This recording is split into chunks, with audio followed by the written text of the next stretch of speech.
I've literally made every single one of these mistakes, so if you learned anything from my ignorance today, I guess it was worth it.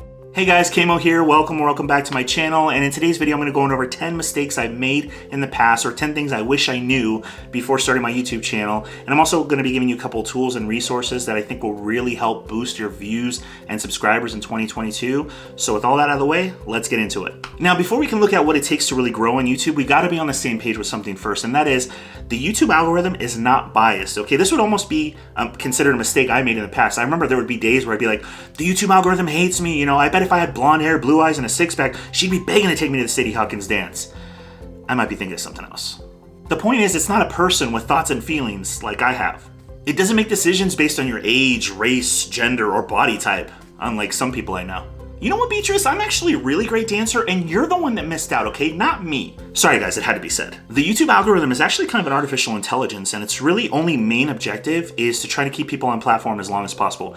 And the main way it does that is it tries to connect the right audience with the right content. So you will only help your channel grow faster by helping YouTube understand as quickly as possible who your target audience is and what your content is about. Which actually leads me to my first tip, which is deciding on your channel name, which one of the first things you need to figure out is, are you going to go for a personal brand, or are you going for either like a faceless channel, or are you just kind of going for a channel where you want the topic to shine and not necessarily it be about you? I'm curious which one you're actually looking into, so if you could please comment below on which one are you going for, a personal brand or faceless, or you want the topic to be the star, not necessarily you. So if you're going for a personal brand, there's actually two different options you have that I think are the best for you. One is just to have the channel name be your name, and the other one, which a lot of people are starting to do more and more, and I think it does help you to a certain degree, and maybe I'll do this in the future, is your channel name combined with your topic or what you're trying to be known for. So like, let's say throughout this whole video, we're going to use crypto as an example because it's really popular. So let's say it was Kevin Mosansky, Crypto King. Or like, again, if you just want the topic to be the star and not you, then you could just call it the Crypto Guy or the Crypto Gal or something like that. But if you're going for personal brand, you're going to want to have your name by itself or your name mixed with what you're known for, your topic. So another way you can really help YouTube understand what type of content you're producing is with your channel keywords, or your channel tags, I should say. So this is completely different from your video tags. This is actually based in your setup when you're setting up your channel. And you could want to just give it some tags based on the type of content that you plan on doing. And so it's not going to solely be the thing that changes everything for you, but when you have these channel tags that say that your content is based on these things, and then you have video tags that say they're based on these things, and then when they go through the video and they see you're talking about these things, then they go, okay, this is like a perfect triangle. These things are all about this thing. So this is what this content is about. This is what this channel is about. And if you're not really sure what your channel tag should be, remember I have some tools later on in this video that's really going to help you figure out the best type of tags to put for your video, which actually leads me to my next tip, which is what type of videos or what type of content do you want to make? And to me, I feel like this comes down to three different things, and it's not just individually, it's actually a combination of all three.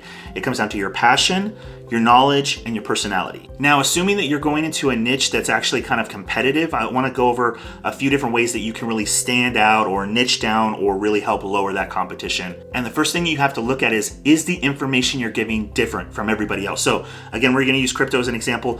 If all the crypto channels out there are all talking about this one crypto coin and how they're all loving it and they think it's great and they think it's the next, you know, whatever, and you actually have a different perspective on it, you actually think it's not a good thing, and you have reasons to back that up, then that channel will stand out, that video will stand out, because you're not going with what everybody else is doing. You're actually providing some new information, some new perspective on something, and that's an easy way to really stand out. Another way you can really stand out in your niche is your style different? Now, your style comes down to a few different things, but the first and primary one is you. Are you very different from everybody else? So again, going back to crypto, if all the crypto channels are 40-year-old men and you're a woman in your 20s, that automatically makes you stand out right there alone. But there's other ways that you can stand out too. Another way being thumbnails. Now, one caveat I will say with thumbnails is you do want your thumbnails to stand out from the crowd, but you want to make sure the thumbnail matches the vibe of your video. So an example I often give, which seems to make sense to a lot of people, is if your thumbnail is giving off a vibe of Mr. Beast, but the vibe of your channel and the vibe of your content is more like Matt Davella, they're very different styles. You know, Mr. Beast is very high energy and outrageous stuff,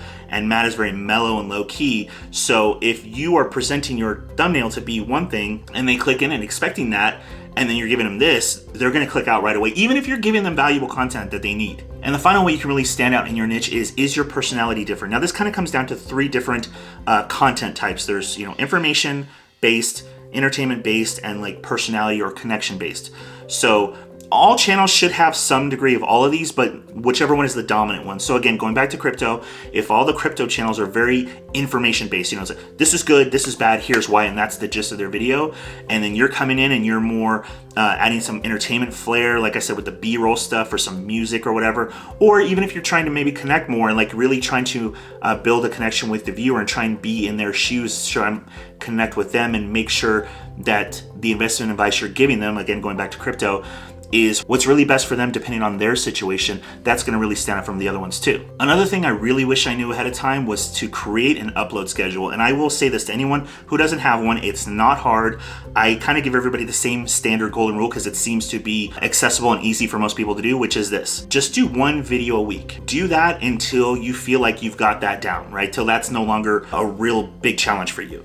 Then try and make 1 good video per week and do that again until you feel like you got that down. And then add more videos a week accordingly, like until you feel like you're at the pace where like, this is a nice, comfortable pace I think I can stick with for the long run and be consistent with. I don't know what mistake number we're on right now, but this next one is don't stop until you get at least 100 videos posted, okay? And this is for a couple reasons. One is your first 10, 20, 30, I don't know how many videos, but your first few videos, they're gonna suck. Sorry to say it. I mean, mine suck. They all suck. So, I mean, I don't know anybody whose first video is amazing right out the gate. I'm sure there is some, but they're probably not going to be your best work. So that's the first reason right there. But also, and more importantly, is you have to give YouTube enough data to work with, which is your videos, that's your data, so they can really try and link you your content with your audience, going back to what we said in the beginning. Another thing I really wish I knew before starting a YouTube channel is how important titles and thumbnails are. That, guys, that's like the golden ticket to get people to at least click on your videos. That might not watch your videos if the content sucks, but at least having a high click-through rate, that's the first key indicator to YouTube.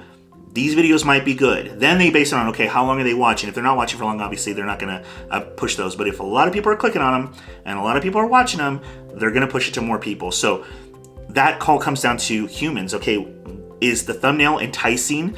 Is the title intriguing? Those are kind of things you have to look at. Now, speaking of thumbnails, this is actually a perfect segue for me to talk to you guys about vidIQ and TubeBuddy. I use both of these. They both have their pros and cons. As a matter of fact, if you'd like me to do a video breaking down both of them and their pros and cons for each, I will happily do that. Just let me know in the comment section below. But I'm gonna go ahead and tell you right now, one of the pros I like about TubeBuddy specifically is their A/B testing. You just make 2 different thumbnails. They can be as similar, as different as you want them to be, and you just run a test on them. And then it just alternates who it shows what thumbnails to. Like one day it'll show this thumbnail, the next day it will only show people this thumbnail, and then it kind of gets, after enough people have looked at your videos and clicked on the videos, it will really tell you this one outperformed this one by how much, and then you kind of go, okay, this is my winning thumbnail, this is the thumbnail I'm gonna stick with. Another thing I really wish I knew before starting a YouTube channel is how likely are you to make money on YouTube? I don't know if you know the statistics on this, but 0.25% of people that have a YouTube channel actually make more than $50 a month from that channel. So I didn't know that going into it, again, so hopefully that doesn't scare me. But what I want you to know is YouTube partnership program, or Google AdSense, however you want to call it, is not the only way to make money from your YouTube channels. There's affiliate marketing, there's sponsorships, there's brand deals, there's merch, there's, depending on your channel, there's Patreon.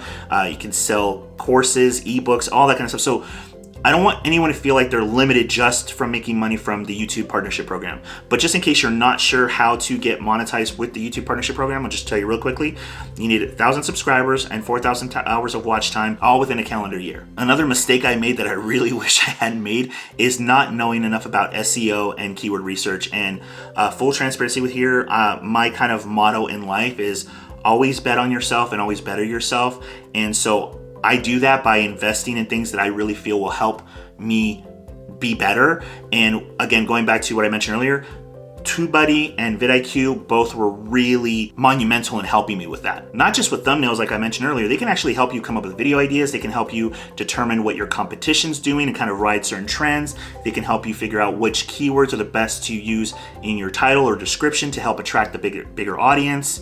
a lot of benefits from both of these guys. I highly recommend you guys invest a little bit of money in them if you can. Also, they have free versions too, so don't think that you have to buy the paid version. I do have affiliate links for both of them in the description box below, so if you guys like to try them out, I believe they both offer a trial period, so you guys can check them out and see if you like them. What I will say though is I feel that they both play a very pivotal role in helping you match up your audience to your content a lot faster than if you were just doing it on your own. Another thing I really wish I knew before starting my YouTube channel is not only to pre-plan my content, meaning like outline kind of what I'm gonna say, my bullet points, so I don't ramble, but it also makes it so much easier to batch a recording, which saves you tons of time, not just in filming, but in editing too. And speaking of editing, I actually go into detail on 5 editing mistakes that small YouTubers make in this video right here. So if you guys want to check that out, or maybe this video too, I don't know, whatever your preference is.